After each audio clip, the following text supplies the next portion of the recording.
Leninha Souza, MNU, Rio de Janeiro. Edson França, O Negro, São Paulo.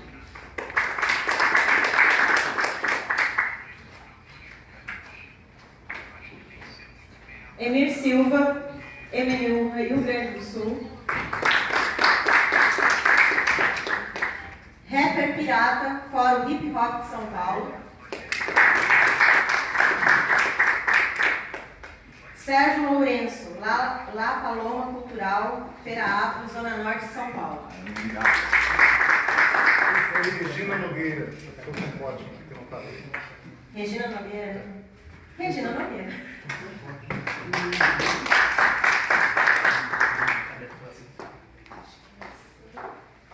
Vamos fazer você?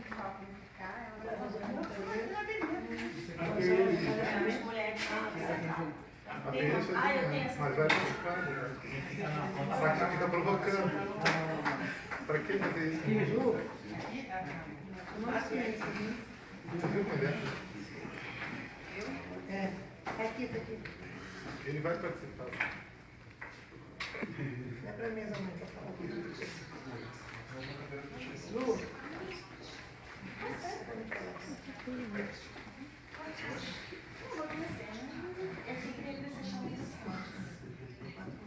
Acho que não tem. Não tem não, vai. Fica, ó, deixa a Rosana aqui. E depois Não, eu a Rosana participo de fica em lá. pé. Porque não... Se bem que se chegar do seu lado, aí, cara, pra cá não dá, porque aqui Não, ela tem fica aqui, fica aqui. E eu fico lá. Aqui tem o... Ah, aqui é. Todo mundo aqui. Não, é só botar uma cadeira aí. É só mais uma Do cadeira. lado de lá tá com mais um ainda. A gente ficar junto, todo mundo, Ah, é? ficou cheiroso. Está dizendo que nós somos pedacinhos. Não, eu tô me justificando para estar próximo a você. Nada a ver. Nós, não. Nós, ainda peguei um aliado aqui. Aqui, eu peguei um aliado aqui, ó. Eu sou carrinho. Não dá nada. Vamos comprar. Vai deixar aqui. Vai deixar aqui. Vai deixar. Pode deixar, se vocês precisarem usar ou quiser, quer continuar? Não, deixa ele. Esqueci. Pediu para não se retirar. Não, deixa ele.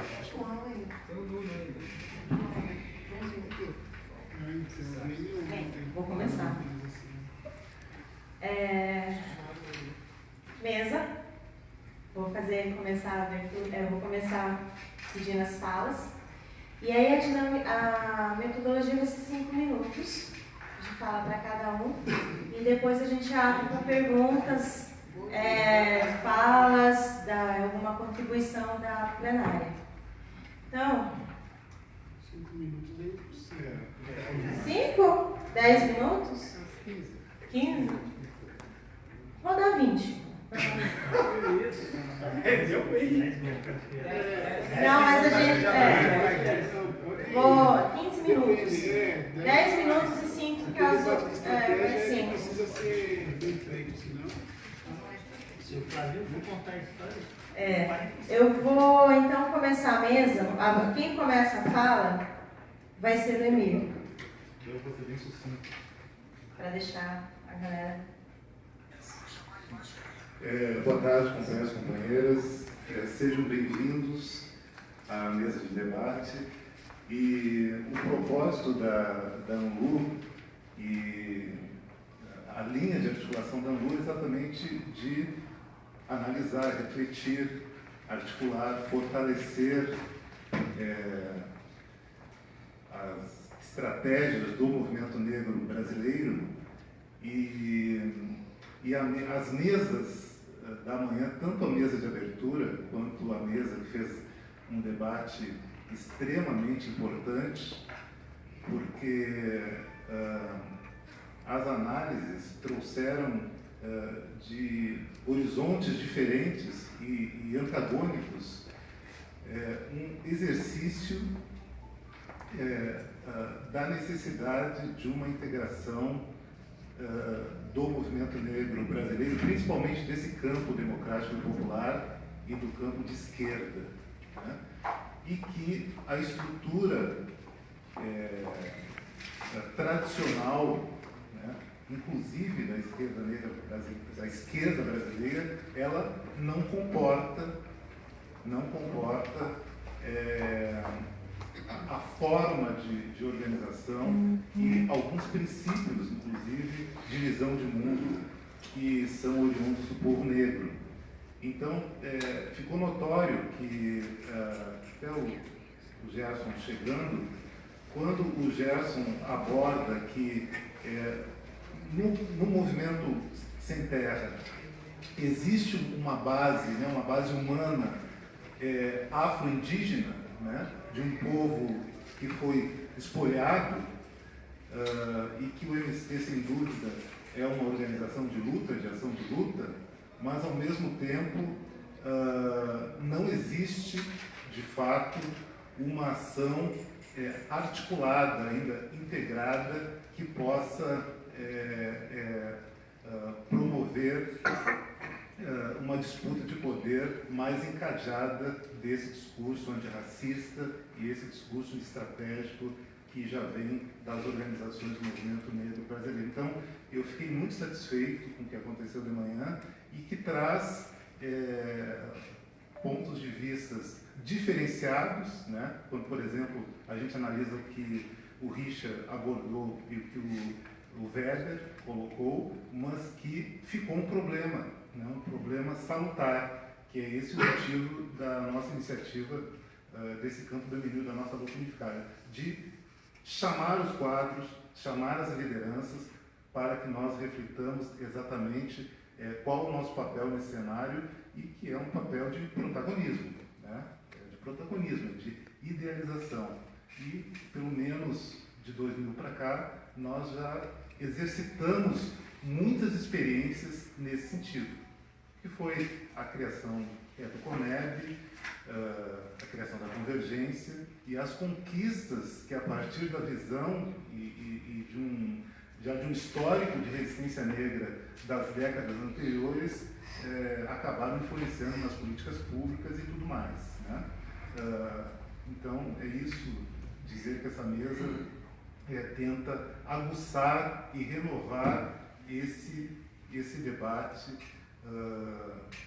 mais ou menos, né, no contexto que a gente já vem trabalhando há muito tempo. Para quem não sabe, os antigos estão aqui, no início da década de 2000, nós tivemos um salto de integração na ação política do movimento negro com a criação do Comitê Afro do Brasil, né? Depois, Comitê Internacional de Reparação, a criação da CEPIR, a formação da CEPIR, né? E essas políticas públicas que foram conquistadas. E, para concluir, dizer o seguinte, que para quem assistiu essa mesa, a segunda mesa, eu estava acompanhando aí pelas redes sociais, as pessoas ficaram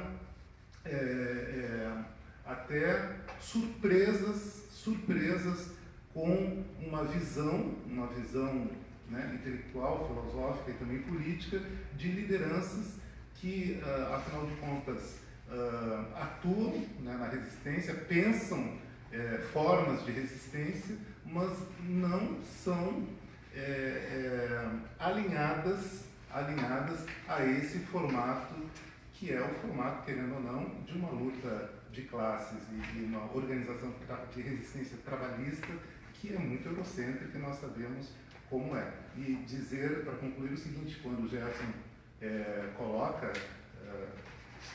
que não existe uma condição de ação que não seja numa luta de fato, né? Numa luta que as pessoas estejam atuando com esse arcabouço de consciência, mas com mobilização social, com intervenção social e com disputa de poder, que foi mais ou menos o que o Weber e o Richard e a companheira, que também colocou muito nessa linha, né? E é isso que a gente tenta propiciar nesse tipo de debate, chamando pessoas que têm muita experiência, tanto na luta social quanto na formulação, para que nós possamos né, fortalecer uma ação política no país que todos sabem como está. Muito obrigado.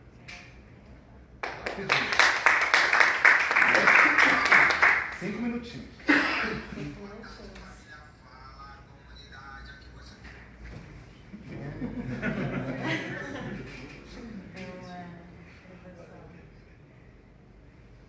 Edson, França?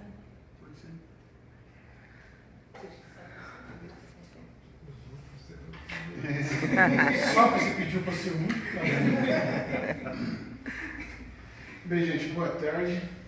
É um enorme prazer, uma enorme satisfação, uma honra estar aqui numa mesa, né, no encontro do EBNU. Eu quero agradecer a gentileza do EB, da Soninha, ter me convidado. Né? A Unegro, desde 2011, tem feito, né, esse formato, né, nas nossas plenárias, nos nossos congressos. A gente tem levado lideranças do movimento negro. A gente sempre tem uma mesa com o movimento negro para discutir estratégia. Né? O Emílio já participou, né? Ficou feliz lá, né? O Nuno já virou... exatamente, quem ri bastante, o Flávio. Então, é da nossa prática, né? Esses tipos de mesa, onde a gente pega, onde a gente pega as entidades nacionais, as principais, né? Sentamos na mesa e cada um fala o que quer, né? E é isso, forma a nossa militância, né? Porque você dá oportunidade para eles ouvirem temas diferentes, né? E também constrói também diálogos importantes para futuros trabalhos e ações conjuntas, né? Então, eu acho isso muito importante, né? E por isso quero parabenizá-los. Outra coisa que eu considero importante é a gente trabalhar com a ideia de que nós estamos aqui num espaço de diversidade de ideias. Não é isso? Então, um pouquinho de tranquilidade, porque pode ter temas um pouco mais ou menos polêmicos, mas faz parte, né? Acho que a diversidade é uma riqueza, né? Nossa, da nossa cultura, da nossa existência, da nossa ancestralidade. Né? A África é a diversidade pura. Né? Acredito que não existe experiência de diversidade tão rica, né, quanto a África. Né? Eu tenho dito muito dentro da Unegro, não existe, eu não consigo identificar um pensamento africano. Né? Existem pensamentos africanos. Né? E cada dia mais que a gente mergulha para conhecer, para entender a África, mais a gente percebe que a diversidade é uma das características mais marcantes, mais importantes do ser África. Né? Se fosse definir, né, o que te faz lembrar a África, eu diria hoje a diversidade, né? De povos, de idiomas, de religião, a diversidade de cores, de danças, de culturas e daí por diante. Então, nós herdamos da África não só a cor, não só a religião, né? Nós herdamos tudo, inclusive essa marca civilizacional da diversidade. Então, fiquemos tranquilos, né? Podemos falar o que pensamos aqui.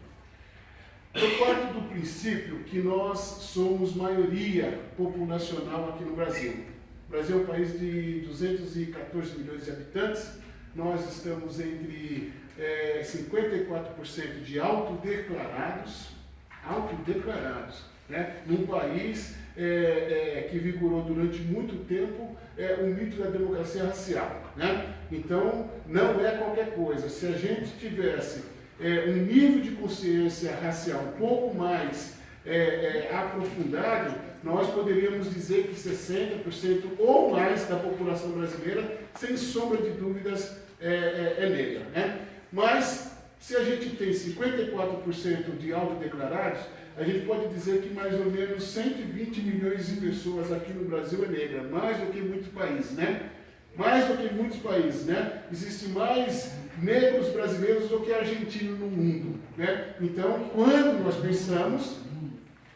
pensamos como maioria populacional, né? Embora minoria política, mas maioria populacional dentro de um Estado-nação, dentro de um Estado-continente, né? Então, nós compreendemos que a causa da nação é a causa do povo negro brasileiro. Né? Então, não dá para a gente refletir o Brasil, refletir a luta contra o racismo no Brasil, sem alternativa, né, de que sociedade queremos, para onde nós vamos, né, e pensar nos mecanismos de construção dessa sociedade. Eu acho que esse pensamento, tentar disputar o pensamento nacional, tentar ter hegemonia na produção de temas sobre alternativas deve ser, a meu juízo, uma característica do movimento negro. E aí vai uma crítica, né? Vai uma crítica. Nós somos um movimento introspectivo. Essa é a minha opinião, né? Há um certo autismo político no movimento negro, que só dialoga para dentro do movimento negro. Nós precisamos dialogar com mais gente e mais vezes. Nós precisamos influenciar outros movimentos, outros pensamentos. Nós não vamos conseguir ter êxito em muita política conversando só entre nós, e muitas vezes temas muito longe da realidade cotidiana, né? Longe da conjuntura. Nós estamos, por exemplo, numa situação singular na política nacional, né? A vitória do Bolsonaro, a vitória do nazifascismo no Brasil. Uma pessoa que fala, vou destruir tudo. Uma pessoa que vê na direita tradicional alguém muito avançado, né? Chamam de comunista. Para eles, Alckmin é comunista, né? Uma direita que deliberadamente assassina.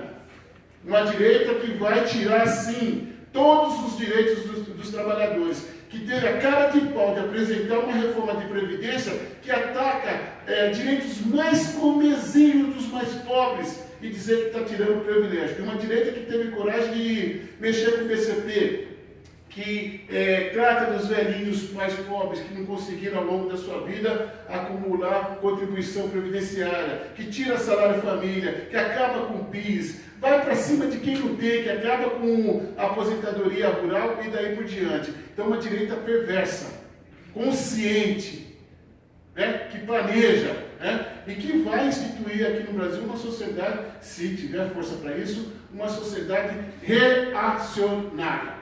Temas como a luta contra o racismo, a luta contra a homofobia, a luta das mulheres, a luta dos trabalhadores, tudo isso vai para o lixo, né? A depender dessa direita. E uma direita que na oportunidade que tiver, vai mostrar sim o quanto é violenta, né? O quanto é violenta. A gente viu aí ontem, né, o general batendo na mesa e dizendo que tinha que ter prisão perpétua por Lula, né?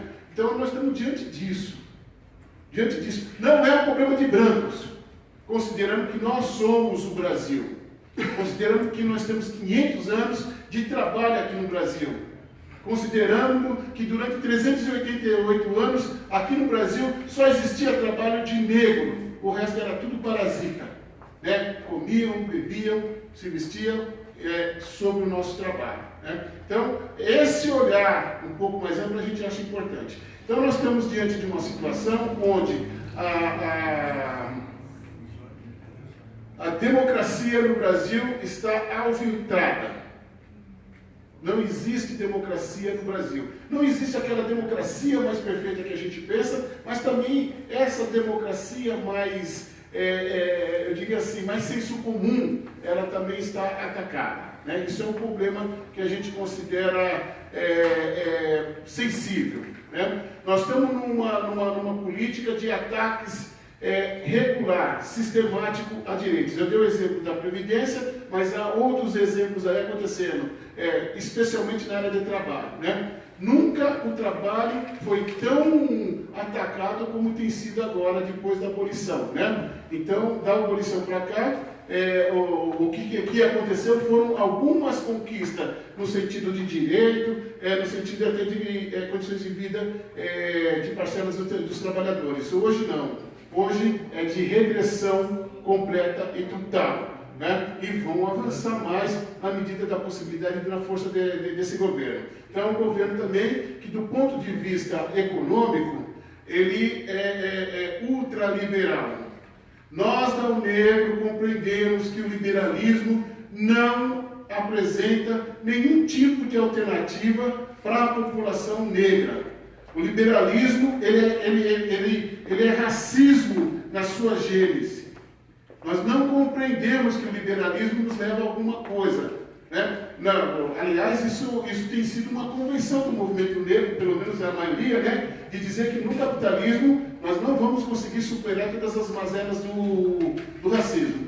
Claro que nós não temos ilusão que basta mudar o regime que está tudo resolvido, mas nesse regime, não. A gente pode pensar possibilidades antirracistas, possibilidades de igualdade num regime diferente desse, né? Esse é um pensamento que a gente tem. Então, para nós, a pauta econômica, ela é uma pauta extremamente importante. E um governo que vira as costas para o povo nesse tema, é um governo que não nos interessa. Somos maioria da população, somos a maioria dos que perderam os direitos, somos a maioria dos 14 milhões de desempregados e daí por diante. Então, eu penso que a gente precisa, num primeiro momento, trabalhar com a ideia de que a causa da nação é a nossa causa. Então, a gente compor as grandes lutas, as grandes bandeiras que estão em curso aqui no país. Esse é um ponto que eu acho essencial. Eu acredito que essas mobilizações de defesa da educação, claro que tem que problematizar a qualidade da educação, mas nós precisamos garantir ela. Aliás, falaram aqui na parte da manhã que eu peguei um pedaço sobre a Frente Negra. Uma das prioridades da Frente Negra é a educação. Do Teatro Experimental do Negro é a educação. Né? Da educação é uma pauta histórica do movimento negro. O movimento negro sempre considerou a educação importante. E nossa também, tanto que nesses anos do governo Lula, nós batemos em quê? Nas cotas, quero incluir, né, a educação, e batemos bastante na Lei de 1639, que também é educação. Então, temos que trabalhar com isso. E está aí o movimento estudantil tocando o tema da educação. Tem também um outro tema que é importante, que é esse tema dos direitos, né? No momento agora, é o direito à aposentadoria, né, que está sendo atacado. Está lá os sindicalistas trabalhando eles. Estou querendo traçar aqui para vocês o seguinte: a gente não pode pensar em estratégia longe da conjuntura, longe do que está acontecendo efetivamente no Brasil. E tem esse tema aí, que é o tema que eu considero o tema da democracia, o mais sensível tema da democracia, na minha opinião, é o pacote Moro. Né? É um projeto do Moro que tende a aumentar o encarceramento no Brasil. O Brasil já está entre os países do mundo que mais se encarcera, né? A maioria jovens, a maioria pretos. Né? O Brasil é o país que mais encarcera. E tende também a aumentar e dar licença para matar, né? A polícia matar, né? Aquele excludente de ilicitude é uma vergonha.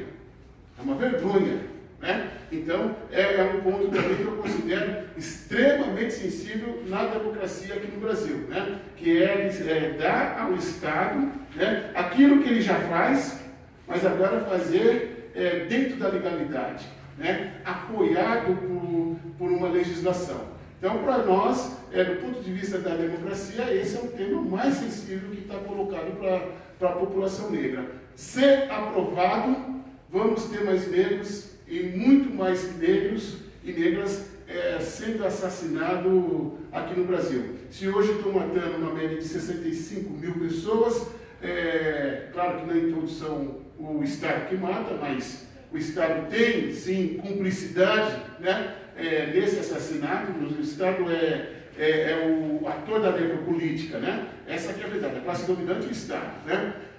Então, nós vamos ter grandes problemas com a Lei Moro e precisamos trabalhar ela. Eu considero que hoje a pauta prioritária do movimento negro tem que ser a pauta da garantia da vida. Garantia da vida, né? Garantia da vida hoje significa atacar o pacote Moro, significa atacar os projetos de liberação de armas do Jair Bolsonaro. Hoje eu considero que esse é o foco. Hoje o foco é esse, é vida. Vida, vida, vida, vida. Depois de viver, aí a gente vai pensar na qualidade que a gente quer dessa vida. Mas primeiro tem que viver. Não adianta, embora vamos lutar por aposentadoria, mas não adianta pensar em aposentadoria se a média da população negra não vive até os 50 anos. Isso é um problema grave. Calma que eu estou indo. Então, é um problema grave. Então, para nós, o foco é vida. Atacar o pacote Moro, atacar as propostas do Jair Bolsonaro e lutar para diminuir o índice de violência contra a juventude e contra as mulheres negras. O feminicídio e o genocídio da nossa juventude tem sido hoje o ponto mais importante que a gente precisa se organizar e lutar. Penso que o movimento negro ele tem condições de assumir essa pauta de maneira mais eficaz. Tem que assumir de maneira mais eficaz. Aproveitar o momento que o país tem algumas polarizações, está polarizado, pode-se dizer, e criar algumas brechas de interlocução que a população negra, o movimento negro consegue fazer. Então, eu acho que a gente precisa, primeiro ponto, unidade no movimento negro. Unidade na luta, unidade não é pensar igual. Unidade é ter um ponto que a gente quer chegar junto. Né? Unidade é lutar por aquele ponto. Então nós precisamos construir melhor o nosso trabalho na Convergência Negra, é isso? A Convergência Negra, na minha opinião, está numa paralisia, que essa paralisia da Frente Negra tem prejudicado a luta contra o racismo no Brasil. Não apostar que essa ferramenta chamada entidades nacionais, que é um patrimônio, pensa no MNU, 40 anos de existência num país racista, o que é isso? Né? É muita luta, muita convicção, é um trabalho acumulado que tem que ser respeitado. A mesma coisa eu falo em relação a PNs, ao negro, a conexão, todas as entidades que têm mais de 25 anos lutando contra o racismo aqui no Brasil. Esses são patrimônios que têm que ser valorizados e que têm que se transformar numa força conjunta de atuação. Eu acho que a convergência é isso.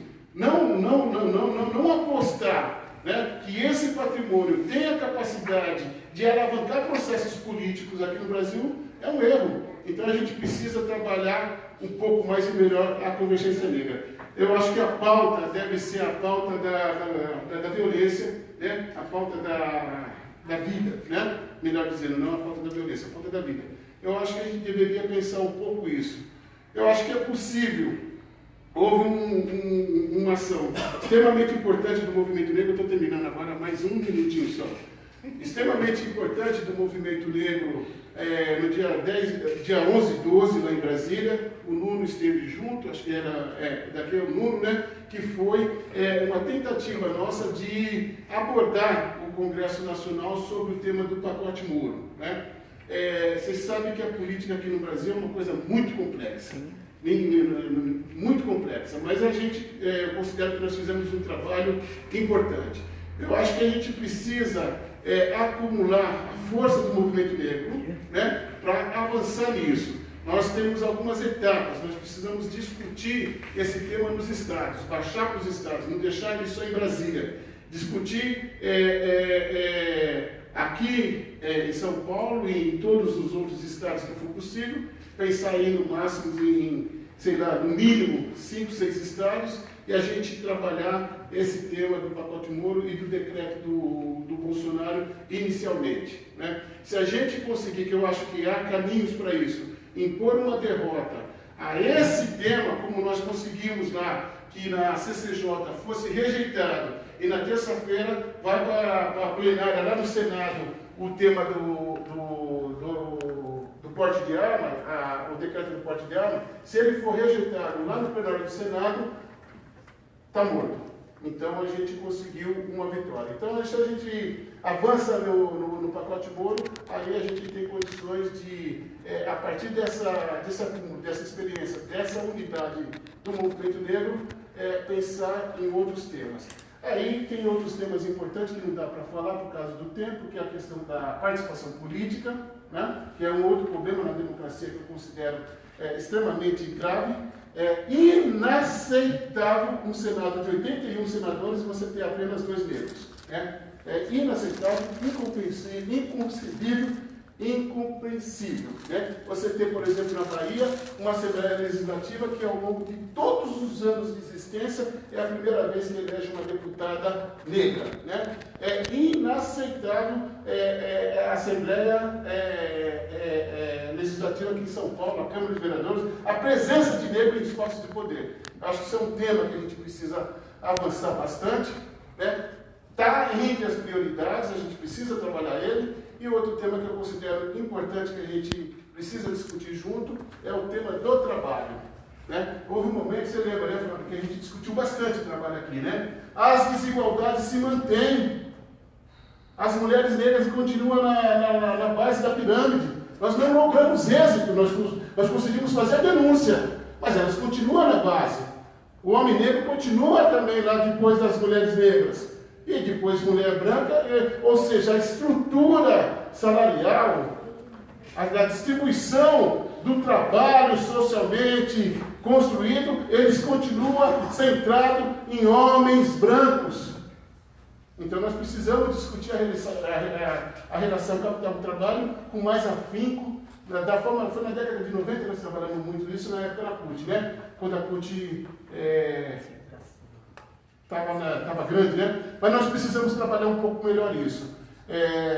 Seriam dois temas fundamentais para que a convergência sentasse e tentasse acumular um pouco mais e ter ação conjunta. Na questão da capital-trabalho, pressão mesmo. Agora, na parte da participação, eu acho que está na hora de a gente discutir o voto étnico, a parte da participação política.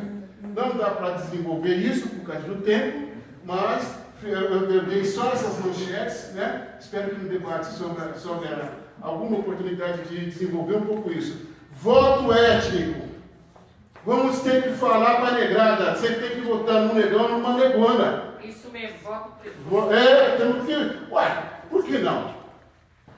Por que não? O evangélico não está falando voto em evangélico e montaram uma bancada de 102 parlamentares? 102 parlamentares. Ué! E nós? Vamos continuar assistindo? Por enquanto é isso.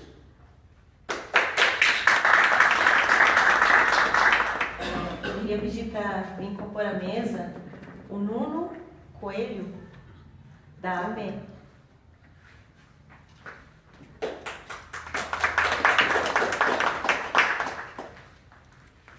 E agora, Regina. Sim. Regina Nogueira.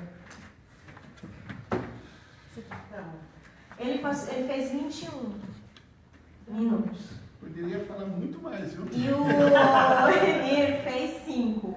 Então acho que mais que justo você ficar com seus 20. O Emílio é anfitrião. O Emílio é da casa. Quando eu estiver passando do aceitável, me avisa.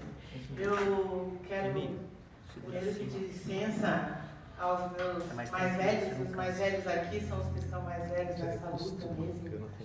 E que possam realmente, assim, eu esperei muito tempo por este momento de sentar com a companheirada. E porque faz o quê? Nós estamos, Função Pótima nós estamos em 2019, tem 8 anos de existência de uma coordenação, e a gente galgou esse tempo de ser reconhecida como uma organização nacional. Já teve várias reuniões e a gente não foi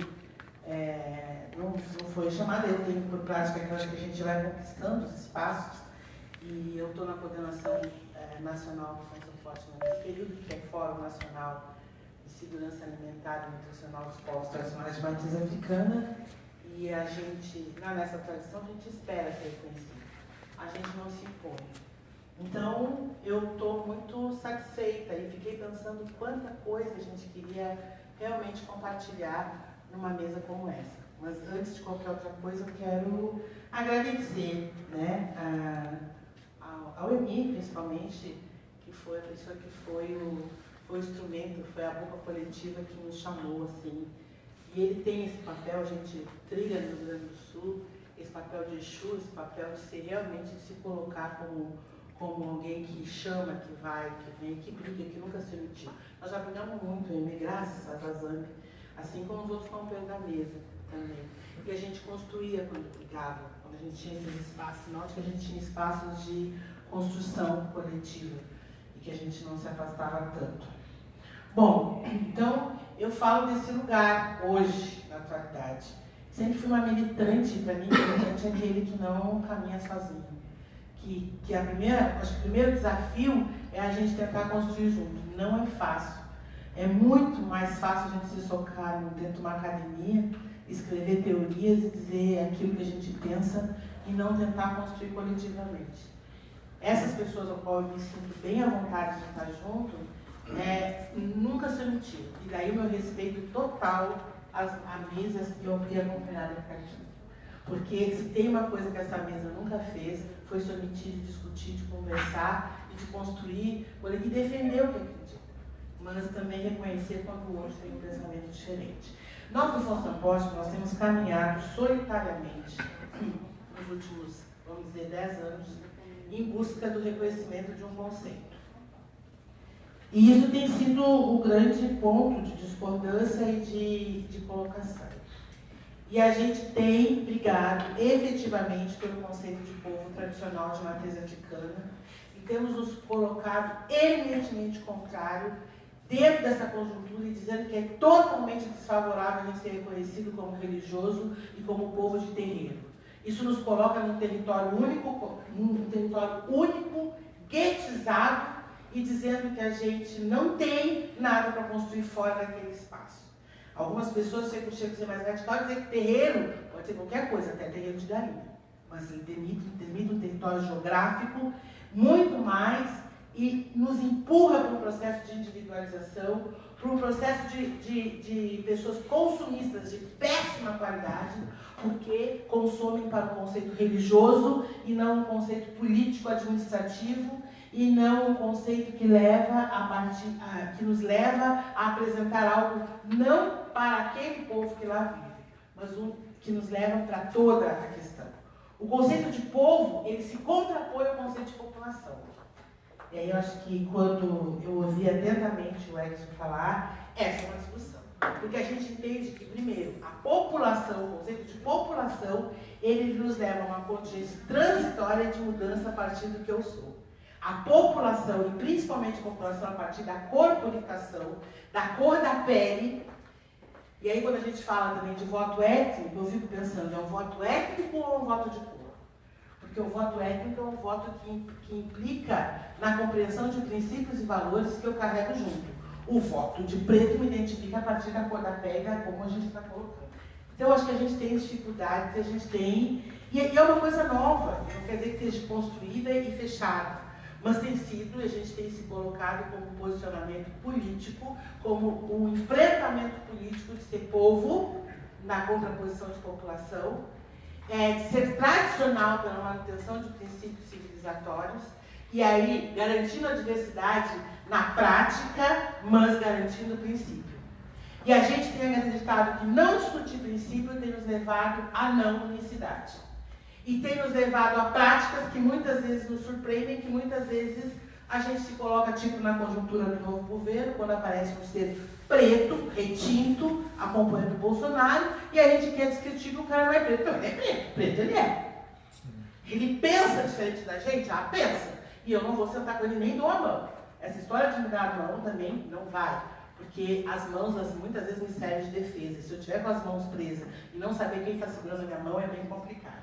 Então, eu não dou a mão para essa pessoa, porque ele não pensa e não vai caminhar politicamente. Apesar de ser preto, retinto, de eu reconhecer que vivemos num país racista, que ele sofre, provavelmente, todas as coisas que a gente diz, mas para a estratégia, para continuar a estratégia interna, ele não faz parte da minha estratégia. Então, não defendemos um conceito de cor, mas defendemos um conceito de princípio.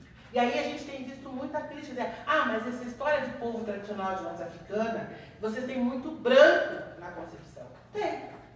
E o movimento negro fez o favor de entregar a concepção maior nossa, mantida dentro da diáspora, para os brancos. Os brancos são muito inteligentes, eles viram que lá era um lugar que tinha ideias brilhantes que poderia dali sair, inclusive a mudança. Enquanto isso, nós queríamos nos afastar em muito momento dessa origem e que não enxergávamos na origem, achávamos que ela era retrógrada, atrasada, porque era religiosa, porque não era para todos e não era o princípio que estava colocado.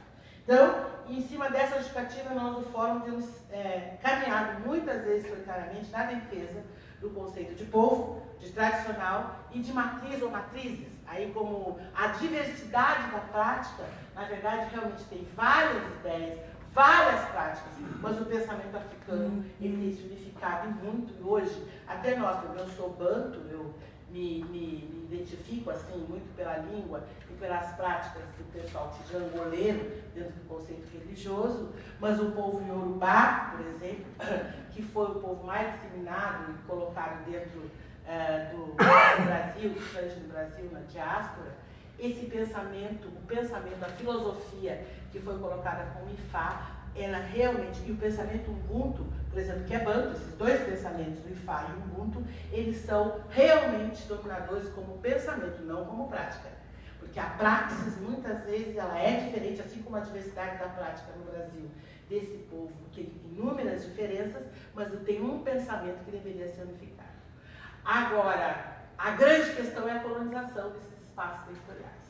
E que hoje nós temos como missão dentro do fórum, é o processo de descolonização e estrategicamente a gente foi pela alimentação, que é a coisa que mais se consome, que nos coloca dentro do mercado, nesse sistema capitalista vencedor, que é o que nós consumimos e consumimos de uma forma altamente desqualificada, é o processo de descolonização do processo alimentar.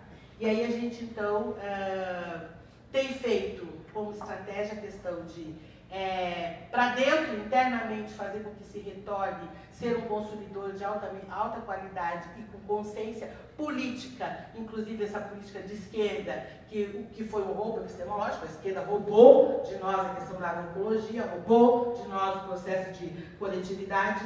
Eu não canso de dizer isso para a comparada da esquerda, são os maiores ladrões epistemológicos, está na esquerda, se apropriaram do pensamento africano, se apropriaram dos pensamentos indígenas, colocaram um nome novo e venderam para nós, e agora nós temos que dizer que nós que somos da esquerda. Eu quero botar, o primeiro debate polêmico se nós somos da esquerda ou a esquerda roubou o que era nosso e agora nos vende de forma absurda e nós temos que comprar e se submeter ao processo de esquerda. Então, assim, o que é ser de esquerda?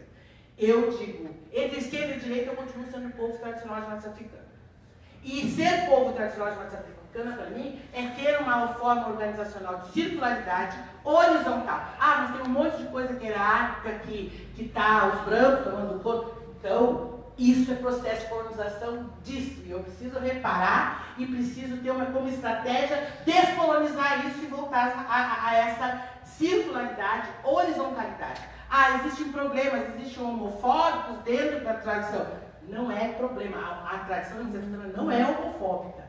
Porque a variável que nos organiza, o princípio que organiza o povo tradicional africano não é gênero nem classe, é idade de contribuição. Então, quando eu levo o problema de fora para dentro, a nossa forma de organização é a idade de tempo de contribuição. Esta é a variável que organiza a circularidade e a forma de qualquer coisa diferente disso é processo de colonização.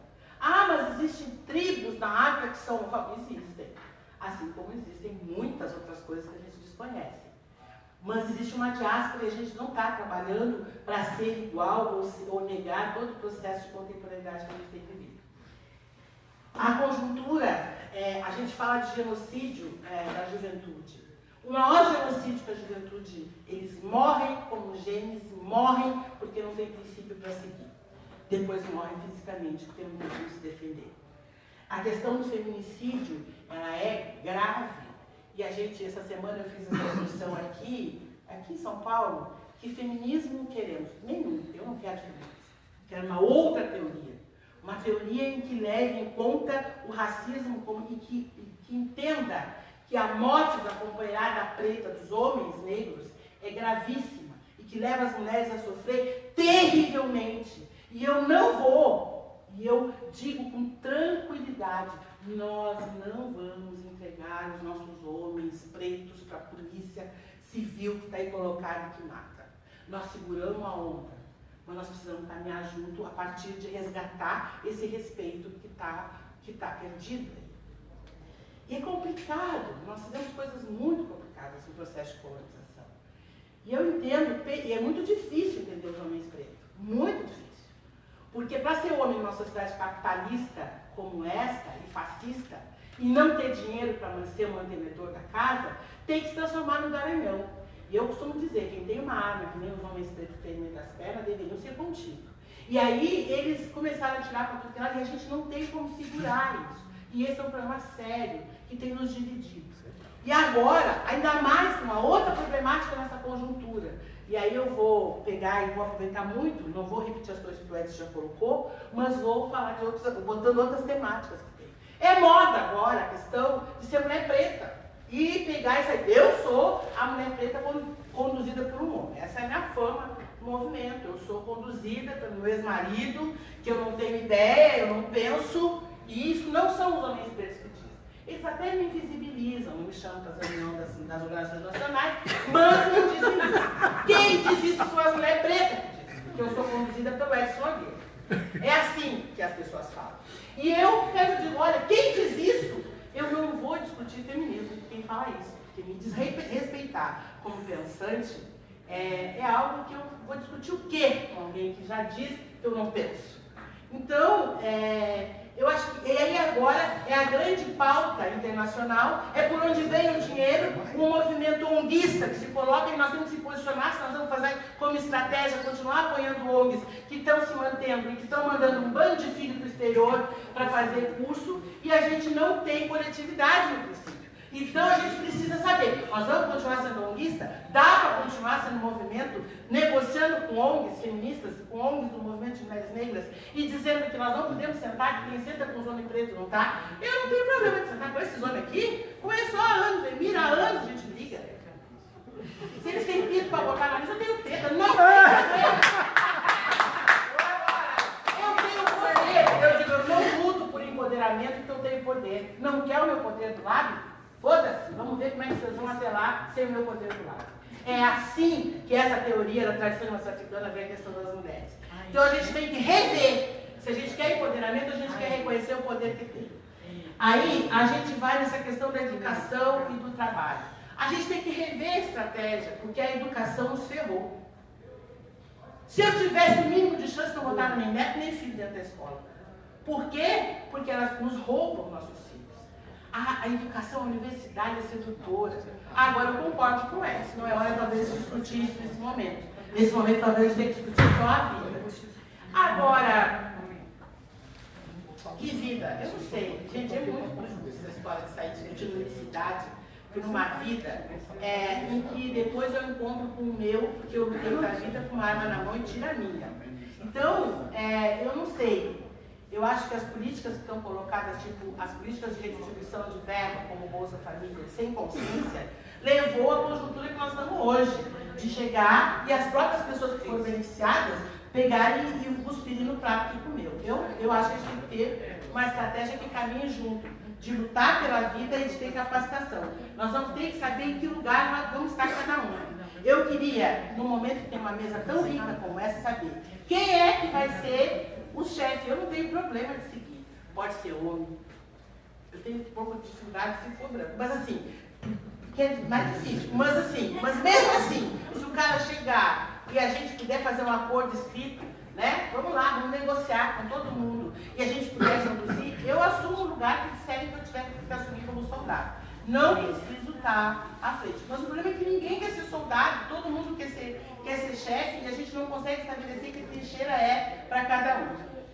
A questão da Previdência. Nós estamos com um problema. Assumir esse discurso de luta contra a Previdência é muito importante, mas para quê? Para a gente se somar nos campos de esquerda? Porque os nossos, a maior parte, são informais.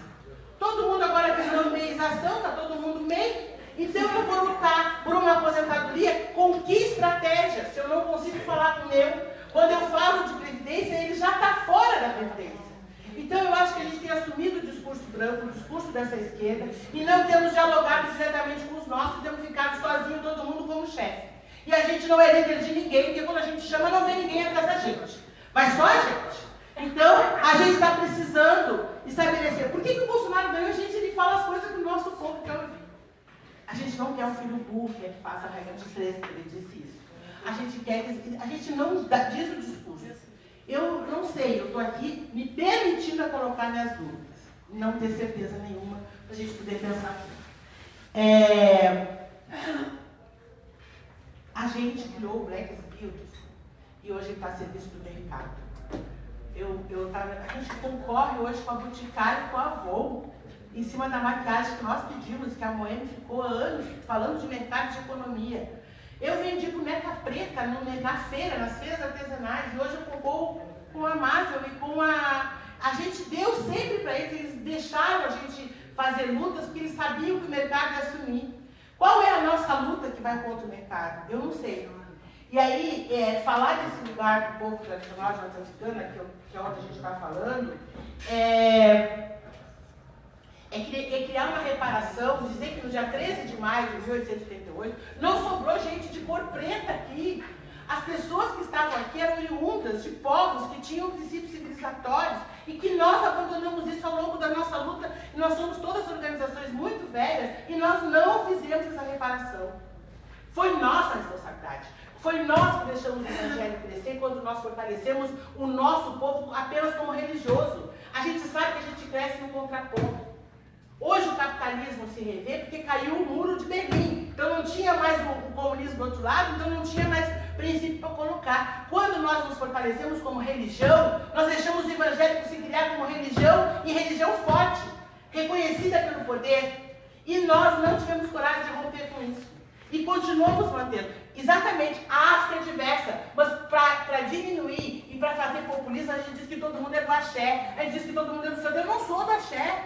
A minha tradição é banto, eu falo em pisse, eu falo quimbunda, eu falo quimbunda, eu não falo ombá. E falar isso é garantir diversidade, é garantir respeito. Ah, mas a Umbanda não está colocada? É claro que está. Umbanda é uma palavra quimbundu, que é caridade. A brasileirada, assim como bunda, como quitanda, como... Então, o nosso português é isso. Então, é isso que a gente tem feito. Eu já faltam só 3 minutos, tinha muita coisa ainda para a gente conversar, mas o desafio era fazer realmente a provocação. Quando eu cheguei no tempo, eu achei que tu estava em Belo Horizonte. E eu sempre faço isso com ele, eu sempre pego ele para Cristo. Né? Ele se diz cristão. Então, é isso. Achei.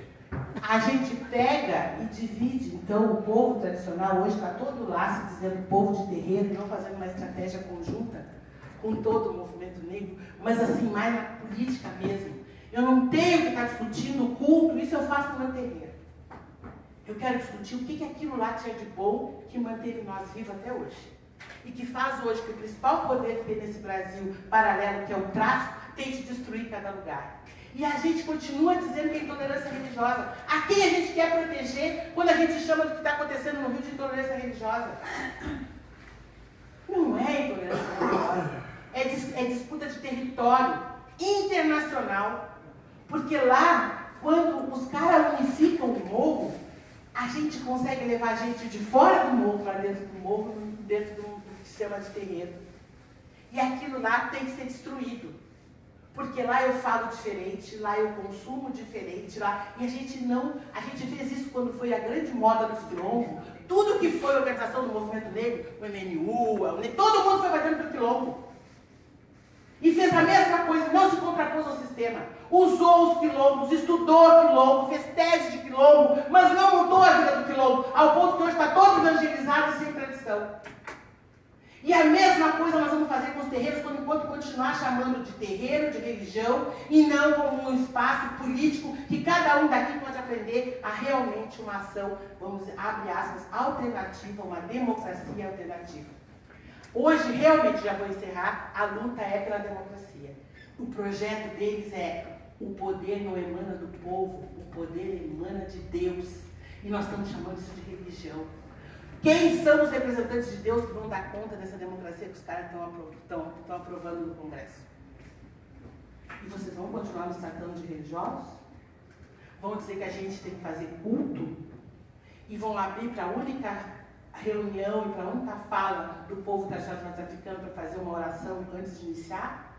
E não sentar e dizer e ver qual é o processo de colonização e o que a gente pode fazer para descolonizar e recuperar? Nós vamos continuar deixando as pessoas de pele branca assumirem essa melhor proposta política viva hoje dentro da diáspora? Muito obrigada. Eu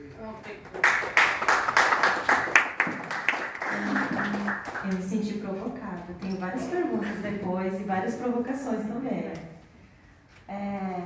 Flávio Jorge.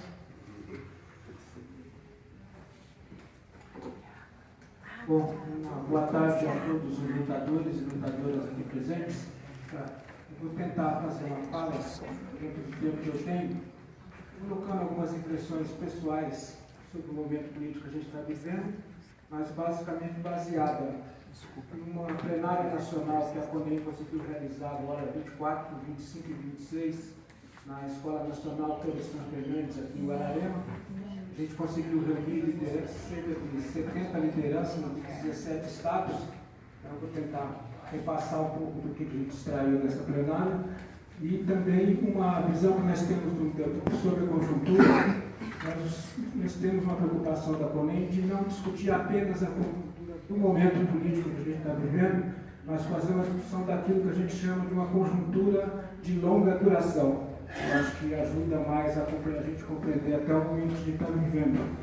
E para discutir essa conjuntura de longa duração, a gente já parte de uma premissa que está sendo discutida e questionada dentro do movimento negro, principalmente por esses novos coletivos que estão surgindo no movimento negro, que estão espalhados por tudo quanto é lugar, que fazem uma crítica ao movimento negro. Nós começamos afirmando o seguinte: nós somos parte de um movimento que nós denominamos de contemporâneo, cujo marco principal é o surgimento do movimento negro unificado em 1978, tá? E esse movimento contemporâneo é um movimento vitorioso. Essa é a premissa principal da onde a gente parte para entender essa conjuntura que a gente chama de longa duração. Vou tentar explicitar aquilo que a gente já considera como vitória. Primeiro, nós conseguimos quebrar o mito da democracia racial no Brasil. Do ponto de vista do debate intelectual e teórico, isso é uma grande vitória. Tá? Isso veio de longo tempo e nós conseguimos, esse movimento que faz completa 40 e poucos anos, quebrar esse mito. Esse é um elemento de vitória. Outra questão central é que nós, desde que o movimento negro unificado surge, nós fazemos um debate que para nós é central para a vida do povo negro brasileiro. O primeiro, que é a violência, principalmente a violência policial, e uma outra questão que o Edson tocou aqui, que é a questão do trabalho e principalmente do desemprego, que sempre vitimou o povo negro no nosso país desde a escravidão. Tá? O terceiro ponto é que esse movimento surge se propondo a construir políticas públicas e uma legislação para o combate ao racismo no Brasil. Nós conseguimos cumprir essa meta, essa visão, essa questão que nos orientou. Hoje o Brasil tem uma legislação e de políticas públicas construídas que é uma das mais avançadas do mundo. Isso é reconhecido quando a gente sai do Brasil e vai debater em outros espaços. Esse é um reconhecimento que às vezes não é reconhecido aqui dentro do país, mas para fora do país é um reconhecimento que é considerado uma vitória. Questão que a gente considera também importante, na disputa ideológica de conceitos que dá origem a esse movimento negro contemporâneo, é importante lembrar, nós tínhamos lá há 40 anos atrás uma militância que se considerava de direita. Essa militância se espelhava no que tinha acontecido na ditadura, fazia parte de partidos que sustentaram a ditadura, e nós, desse movimento, conseguimos fazer uma disputa ideológica desse movimento, dentro desse movimento, partindo de questões como gênero, raça e classe, e nós podemos afirmar, Regina, que nós somos um movimento negro de esquerda. Tá? Na CONEM nós dizemos o seguinte: entre a direita e a esquerda, nós somos negros e negras de esquerda. Essa é uma afirmação, a gente considera isso também uma construção e uma conquista desse movimento negro contemporâneo.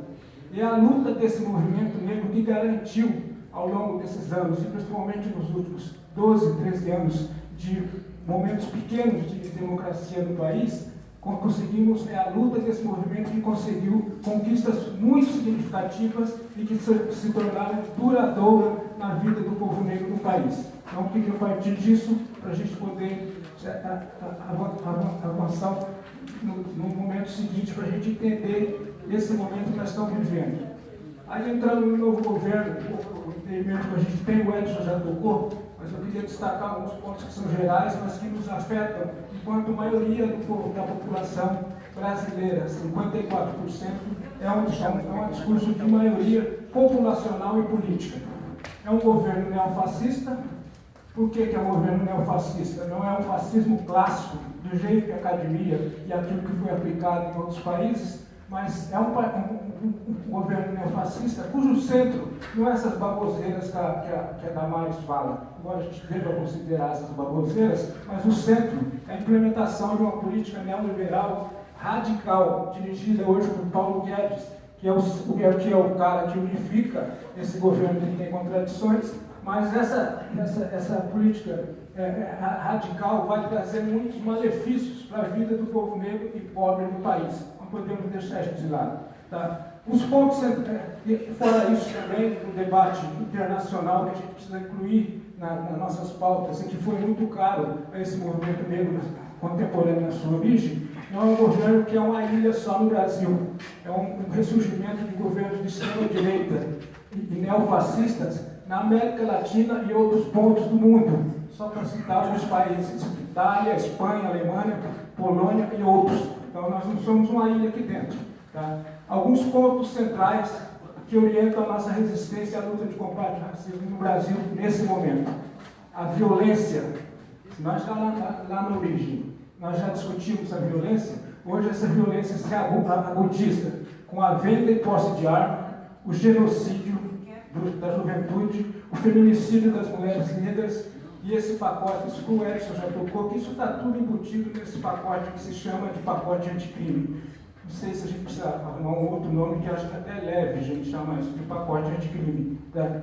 O segundo, uma questão que nós temos que enfrentar, que também é cara para esse movimento contemporâneo, que é a questão da comunicação, a grande mídia, tá? O crescimento das igrejas pentecostais e neopentecostais e do conservadorismo em nosso país. O fortalecimento da extrema-direita, a legitimidade de um sistema político que a gente tem que questionar, o retorno do protagonismo dos militares ao comando de um governo no país. Eu não lembro agora quantos espaços esses caras ocupam hoje no governo Bolsonaro, mas sai um, entra outro. Essa é a lógica. A gente está vendo aí, cai um cara, imediatamente já recompõe e coloca outro no lugar. Tá? Os ataques aos direitos sociais e trabalhistas, a criminalização dos movimentos sociais e a luta de combate à economia neoliberal, já falei. Tá? Agora, do ponto de vista do debate dessa mesa, as estratégias e táticas e métodos de organização e aliança da luta de combate ao racismo no Brasil, nós consideramos algumas questões que são fundamentais nesse momento. O Edson tocou numa questão que é o fortalecimento da convergência negra. Tá? Nós fizemos várias reuniões, nós temos hoje uma plataforma política que nos unifica, não vou ler aqui porque não dá tempo. Isso é uma conquista, é um avanço do movimento negro. Nós não precisamos criar outros mecanismos. A gente pode criar mecanismos que sejam centrais em determinados momentos de luta, mas criar uma nova forma de organização política que nos unifica enquanto movimento negro, eu acho que é desnecessário. Tá? Eu acho que nós temos as organizações nacionais, já não podemos cair no erro também de, quando surge uma nova organização, como a da companheira, a gente dizer: não se organizem. Eu acho que isso é equivocado, mas nós temos que fortalecer aquelas organizações que foram construídas ao longo desses 40 anos. O Edson já citou, então, 3 estão aqui presentes. A PNs, quantos anos? Com 40 anos é MNU. A PNs? 36. É negro? 30. Conem 28. Não é pouca coisa, cara. Só de contar horas de reunião e de briga que nós estamos vivendo, não é fácil. A gente larga, já sou da turma que anda de ônibus de graça aqui em São Paulo. Boa parte dessa minha vida foi dedicada a isso que vocês estão vendo aqui. deixa de namorar, deixa de ir churrasco, deixa tudo, deixa de fazer um monte de coisa.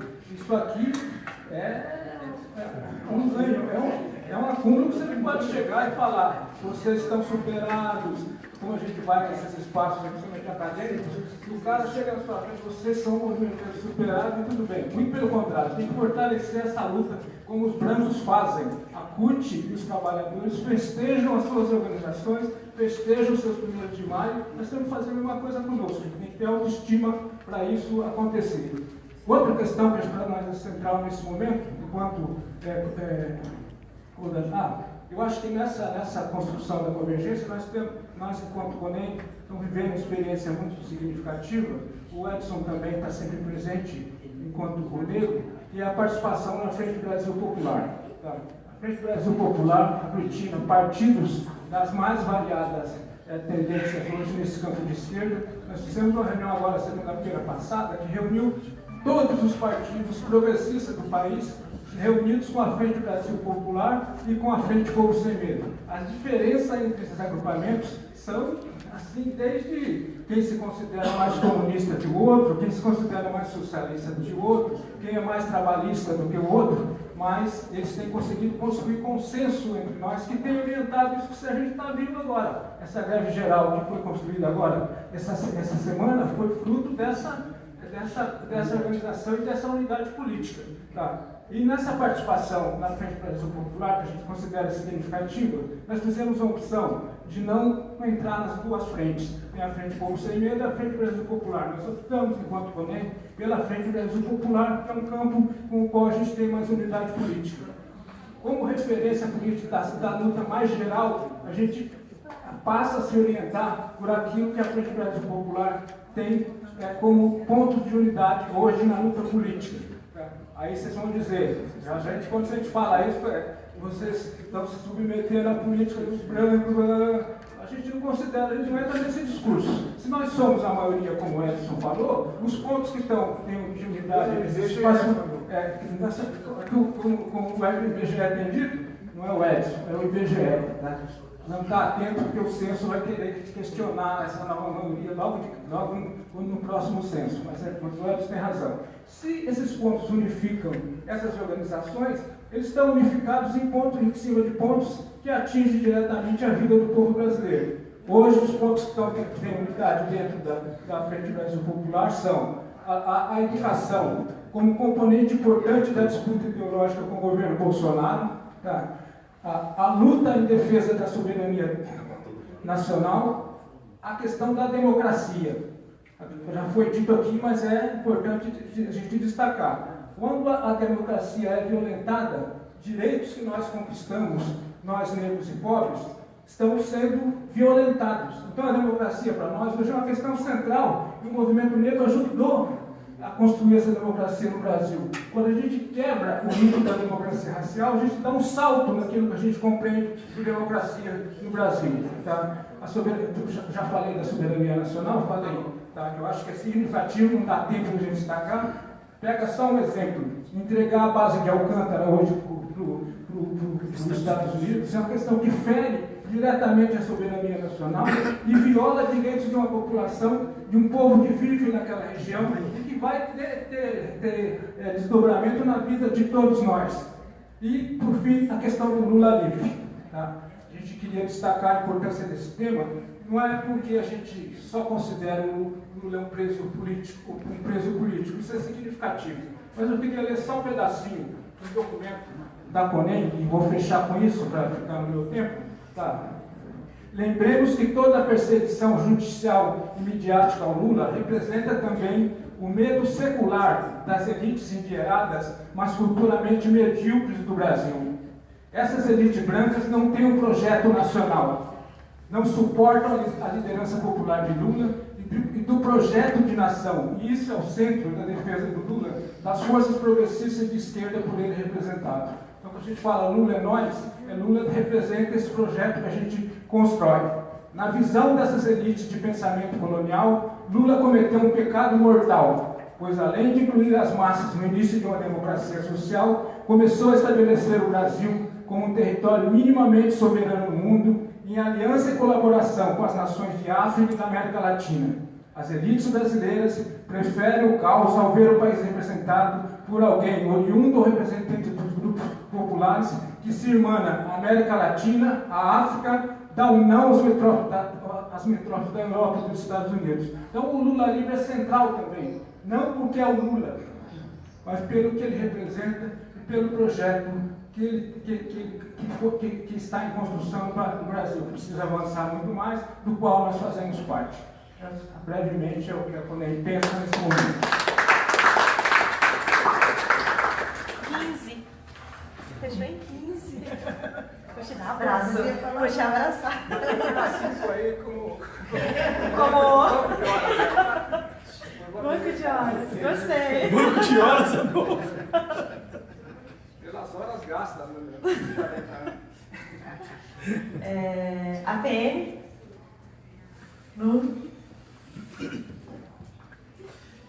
Bom, agora é boa tarde, né? De manhã eu tive com vocês na mesa de abertura aqui.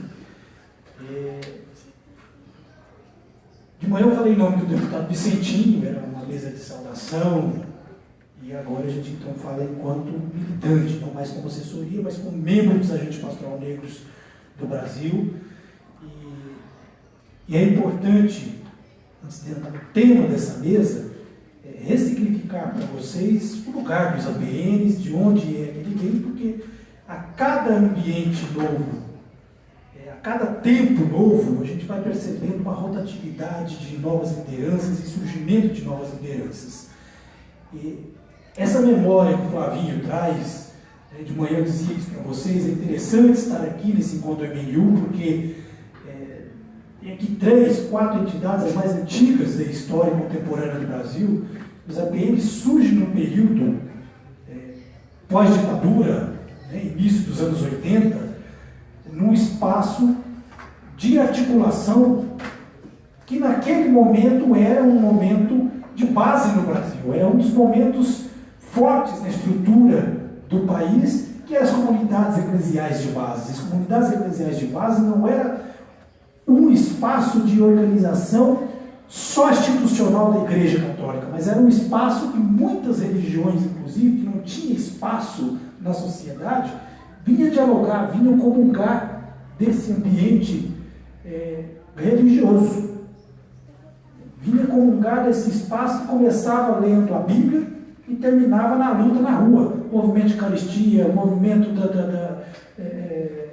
dos atingidos, movimento... Se unia, inclusive, aos vários movimentos de trabalhadores. O ABC, por exemplo, as igrejas do ABC eram o espaço onde os sindicatos se reuniam. O próprio Lula se reunia na Catedral de Santo André, lá no ABC. Dom Cláudio abria esses espaços porque era ali naqueles ambientes que as comunidades estavam mais presentes na base da sociedade. As mulheres, os homens trabalhadores, os homens do campo se organizavam nas comunidades do interior dos nossos estados. Um grupo de negros queria ocupar também esses espaços e foi a partir daí que o Padre Toninho, junto com um pastor, que inclusive muitos do movimento negro o conhecem, e ele está aí morrendo às línguas no interior de São Paulo, hoje em Piracicaba, que é o pastor Olímpio Santana.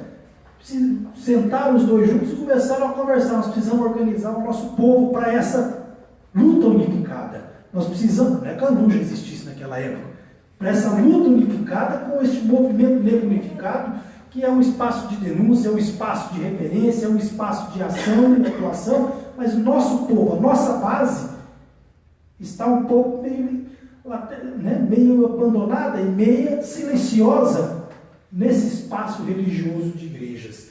Então foi a partir disso que os APMs se articulam, se organizam, se estruturam. Não é como um espaço estrutural da Igreja Católica, mas como negros e negras de fé que querem ir para a luta, e fazer o enfrentamento desse espaço na sociedade.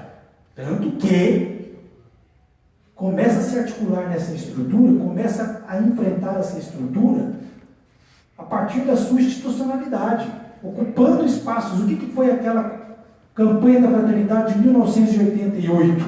Ouvir o clamor do povo negro, foi fazer com que a articulação desse povo, a articulação deste movimento OPMs, fosse pulsionar a igreja a fazer uma reparação histórica do seu processo histórico na sociedade. E a igreja foi contra. A igreja, a estrutura, foi contra. Ela não achava que aquele espaço de igreja e estrutura fosse um espaço para colocar uma pauta de luta, uma pauta de enfrentamento, uma pauta de autorreparação, uma pauta que desse visibilidade a essa organização negra na sociedade. Mas nós vencemos uma batalha, vencemos uma luta e colocamos esse tema na rua. A partir disso, a gente então deixa esse diálogo mais formal com a igreja e passa a ser uma organização de luta na massa, uma organização do movimento negro. A gente se domina, se reconhece e se intitula como uma organização do movimento social negro. E nós vamos para a rua com essa agenda, com essa pauta ombreada ao MNU, né, e ajudando a organizar o primeiro Enem. A partir do primeiro Enem, a gente faz uma articulação com a CONEM, passa a ocupar esse espaço. Esse período, esse longo período de pós-ditadura, esse período que o Flavinho traz para a gente como um tempo na história, dessa falsa democracia racial que existia no cenário, no imaginário da sociedade. A partir disso, então, os APNs passam a cumprir este papel junto com essas entidades do movimento negro. Então, todas essas agendas, todos esses marcos de luta histórica do movimento negro no Brasil têm o DNA dos APNs. Tem ali uma digital forte dos APNs como movimento de massa, movimento de luta, movimento de organização dentro do movimento negro. Não como um braço de igreja, como um porta-voz de igreja. Nunca foi essa a intenção dos APNs. A intenção dos APNs era ocupar esse espaço das comunidades eclesiais de base como um fermento na massa, como um barro na mão do oleiro de um povo negro que estava nessas bases, que estava nesses espaços. Era esse o nosso grande objetivo. E ajudar a despertar essas comunidades tradicionais que a Regina traz. Lá no Rio Grande do Sul, uma das coordenações dos APNs foi de terreiro, numa época que os APNs, em que o movimento negro nem sequer falava sobre comunidades de terreiro. Nós tínhamos lá uma coordenadora, uma liderança nossa que era já de matriz africana desde aquele tempo. Né? Então, um outro espaço de luta, o Edson trouxe aqui muito bem para nós, sempre foi essa agenda da educação. Os APNs nascem como um embrião desses cursinhos pré-vestibular. Aonde nasceu o Educafro? Dentro dos APNs. Lá no Rio Grande do Sul, as professoras recém-formadas, professoras de primário, professoras novas, jovens, né, se reuniam quase que diariamente, várias vezes ao longo do ano, com a Petronila e com a Vera Triunfo, para poder estudar, para ser o embrião do que é hoje a Lei 10.639. Quando a Petronila vai para o Conselho de Educação, ela vai, com a experiência dos APNs, ela vai respaldada pelo movimento negro, indicada pelas entidades do movimento negro, mas ela leva para dentro do Conselho esse embrião que começou no Rio Grande do Sul. Essa experiência de educação étnico-racial para dentro do Conselho Nacional de Educação, e é hoje essa lei que todo mundo fala no Brasil inteiro. É um DNA nosso, é uma contribuição importante dos APNs.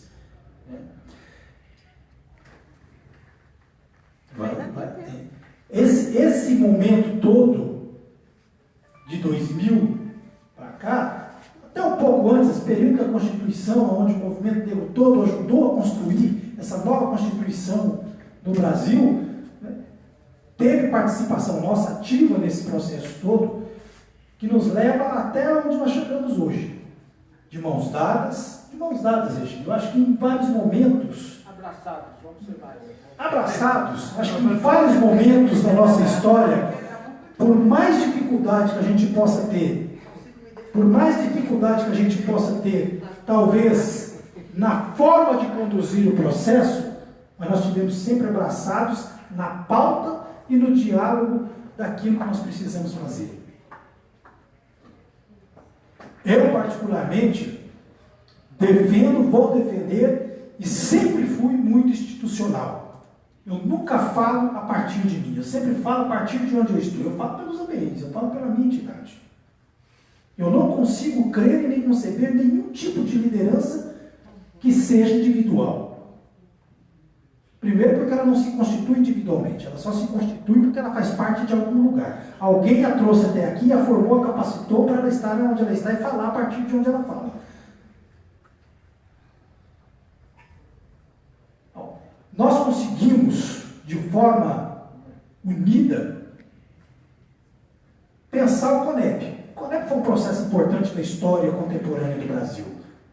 Nós deixamos aí algumas sementes por esse caminho. O CONEP foi estudado por acadêmicos. Tem pessoas aí, Brasil afora, que fizeram teses sobre aquele processo. Não avançou por questões políticas. Mas ele deu várias contribuições a partir do pensamento, a partir da ideia, da concepção, da construção coletiva, de pautas importantes no processo do Brasil naquele momento. E aí surge, até como fruto dessa unidade que o CONEP nos mobilizou e nos organizou, surge a convergência negra. Eu acho que a convergência hoje, no momento, tem um papel a cumprir. Precisa se organizar, precisa se reorganizar. Ela precisa sentar na mesa de novo, olho no olho, a gente precisa tirar aí quais são as diferenças que não nos convergem. Mas ela é uma máquina importante, ela é uma máquina fundamental para impulsionar uma massa de pessoas que ainda acreditam em nós, ainda acreditam nesse movimento negro, ainda acreditam no potencial dessas entidades todas. Como diz o Flavinho, eu também valorizo os vários segmentos, os vários grupos, os vários coletivos que estão surgindo por aí, devem surgir mesmo, devem se organizar mesmo, mas existe uma tradição de entidades do movimento negro no Brasil que trouxeram essa pauta até aqui, defendem essa pauta, são guardiões desse tema. Lembre a imagem do Sancor, foi o que eu falei de manhã. Vamos caminhar para frente, mas olhem para trás. Essa massa de negros e negras que estão hoje caminhando pelo Brasil ocupam agendas importantes nossas, cotas, ProUni, né? Ocupam várias pautas importantes hoje no Brasil sem saber de onde elas surgiram. Elas surgiram dessas entidades que estão aqui desde 95, numa grande marcha em Brasília, quando se entrega uma agenda para o Estado brasileiro. Não se entregou para o governo A, para o governo B, entregou para o Estado brasileiro. O Estado tem que dar conta da execução dessa agenda, porque essa agenda é fruto de uma ação coletiva de muitos que lutaram por ela.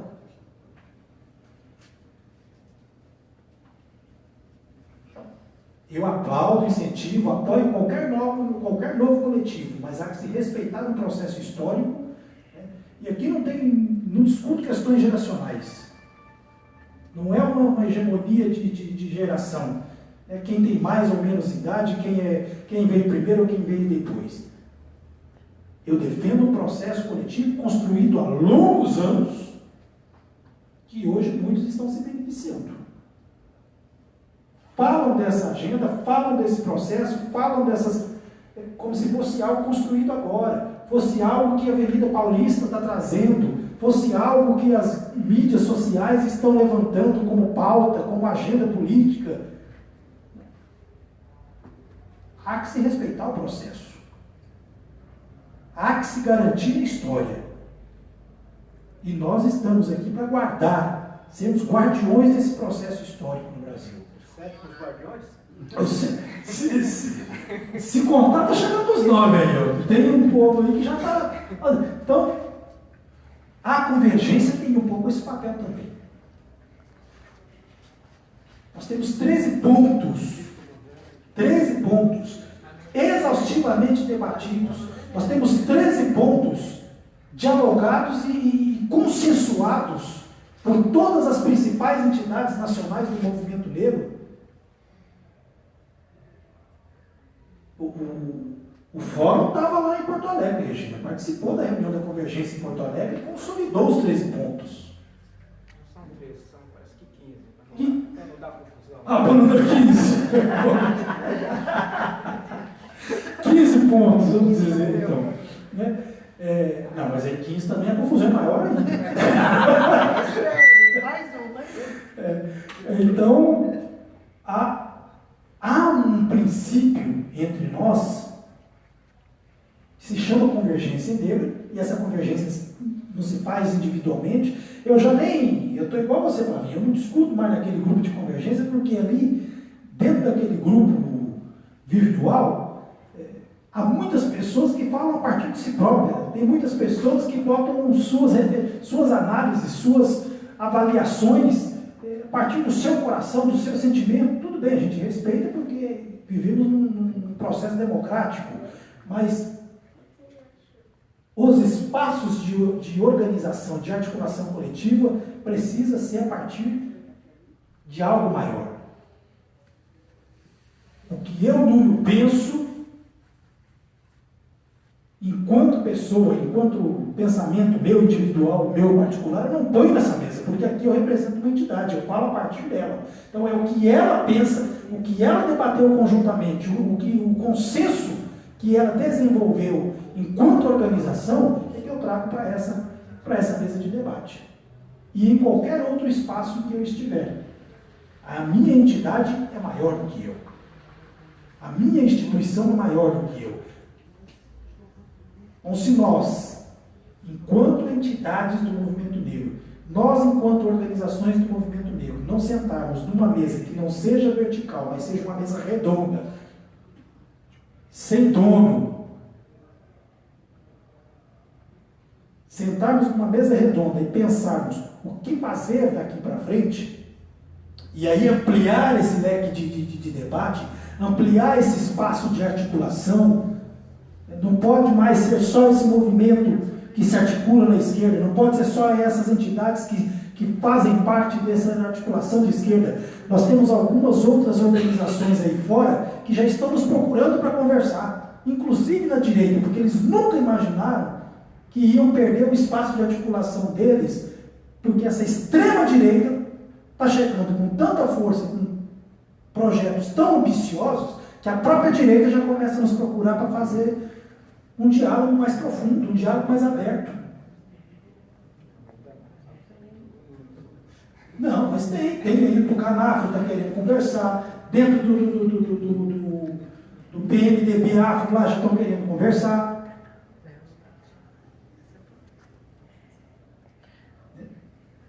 Tem pessoas que estão querendo entrar num diálogo com a gente e ver assim, olha, precisamos somar, porque senão, onde é que nós vamos chegar com isso? Esse povo está aí para ficar aí só há 4 anos e acabou, morreu em 2021, ou eles vão ficar mais tempo? E a agenda deles é por quantos anos? Precisamos pensar. É o momento de sentar? Não sei, eu acho que a gente precisa sentar entre nós e fazer uma conversa entre nós primeiro, para ver se é o momento de ampliar. Se é o momento de chamar para esse diálogo um pouco mais coletivo, mais amplo. Aí, o tema da mesa qual é a estratégia do futuro? Qual é a estratégia para vencer esse momento que está aí? Eu vou encerrar usando um exemplo de uma grande... Dom Paulo Evaristo Arnes recebeu um comunicado uma vez de que aqui na Tiradentes estava havendo tortura. Os presos políticos estavam sendo torturados. Ele levantou um dia, botou a batina e foi lá. Como defensor de direitos humanos e como uma grande referência mundial, ele então ia averiguar se é verdade ou não para poder fazer a denúncia mundial. foi barrado na porta. Quando ele chegou, ele foi barrado. Falou: o senhor não tem autorização para entrar, não estava previsto a sua visita, e para entrar aqui no presídio precisa autorização formal, então, dos militares, e nós não temos essa autorização para o senhor entrar aqui. Não, mas eu soube, fui informado que aqui vocês estão praticando tortura, e eu vim apenas averiguar se é real ou não isso. E aí a pessoa, então, lá na portaria, disse para ele: não, isso não é verídico. Não fazemos tortura aqui de forma nenhuma. Ele ia saindo, uma moça que estava lá na portaria veio muito discretamente e disse aos ouvidos de Dom Paulo: Dom Paulo, as portas dos fundos estão abertas. Dom Paulo deu a volta no prédio, abriu aquela porta dos fundos ali não é um presídio ali, o que é aquele? DOPS. Onde era o DOPS ali? Hoje é o batalhão hoje da Rota. Batalhão da Rota, Rio Branco. Continua sendo DOPS, É o Rio Branco. Então, Não, o DOPS era no direito. Ele estava da Rota. ali onde a Era a Rota, Rota na hoje é na Tiradentes. Tiradentes. quase igual. Então, É o Castelinho da Rota. ele deu a volta, empurrou a porta, entrou e chegou justamente na hora que estava sendo torturada uma pessoa, estava lá de ponta cabeça, tomando choque, etc. e tal. O que fica para nós, acho que essa mesa nos chama atenção para isso, e não sei se nós temos que dar respostas a isso, mas acho que o debate precisa acalorar essa resposta: onde é que estão as brechas? Onde estão as brechas? Nós temos que encontrar qual é a brecha para poder vencer essa extrema-direita. Nós temos que encontrar a brecha para vencer esse grande espaço que o Projeto Moro hoje vai abrir para o governo e para a sociedade. Nas periferias aí vão acontecer, né? Vão acontecer.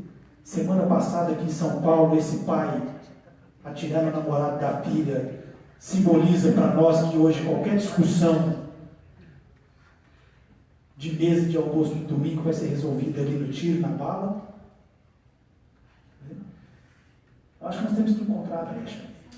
A exemplo de Dom Paulo Evaristo Laines, qual é a brecha?